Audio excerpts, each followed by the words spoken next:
शुभेंदु जी, मैं आपके पास आ रहा हूं क्योंकि आपने सुना ही है।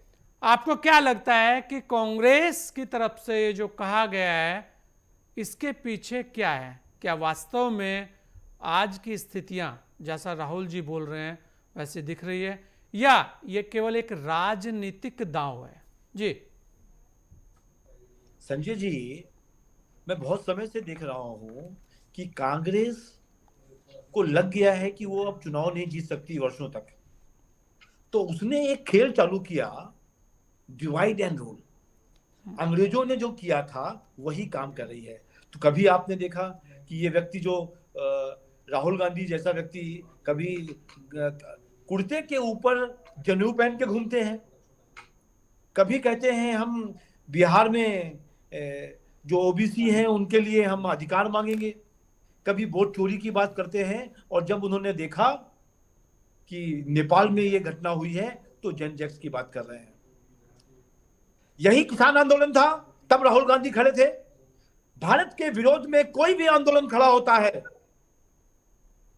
सरकार के विरोध में कोई भी आंदोलन खड़ा होता है, तो राहुल गांधी जी उसमें अपना हाथ धोने का काम करते हैं, क्योंकि बहती गंगा में सब हाथ धोना चाहते हैं। कांग्रेस, कांग्रेस के नेता, राहुल गांधी या कोई और एक भी बड़ी रैली नहीं निकाल सकते, एक भी बड़ा विरोध प्रदर्शन नहीं कर सकते। और यही कारण है कि जब श्रीलंका में हुआ था तब भी इन्होंने ये बात कही थी, बांग्लादेश में जब राज विद्रोह हुआ तब भी ये बात कही, और जब नेपाल में हुआ तब भी ये बात कही। और ये बात करते करते कई बार राहुल गांधी जी को लगता होगा कि शायद भारत में भी कुछ ऐसा हो जाए, और जब भारत में कुछ ऐसा होगा तो शायद उनको गद्दी मिल जाए, इस सोच में वो ऐसी बातें करते हैं। मेरे को कई बार लगता है कि कौन उनके एडवाइजर्स हैं। मेरे को कई बार लगता है कि भारत विरोधी राहुल गांधी ये क्यों हो जाते हैं। जो व्यक्ति 15 दिन की रैली करने के बाद कई दिनों के लिए मलेशिया का ट्रिप में चले जाते हैं, वो भारत के विषय में क्या सोचेंगे।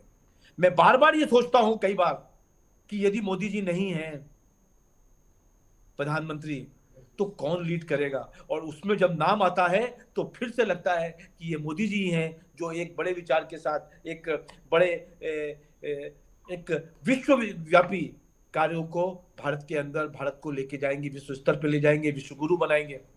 और राहुल गांधी ऐसे लोग केवल केवल विघटन की राजनीति करेंगे, क्योंकि जब तक हिंदू बटेगा नहीं, जब तक भारत बटेगा नहीं, जब तक इस तरीके की देश के ये गद्दार जो लोग हैं उनका साथ ये नहीं देंगे, तब तक भारत को कोई हरा नहीं सकता।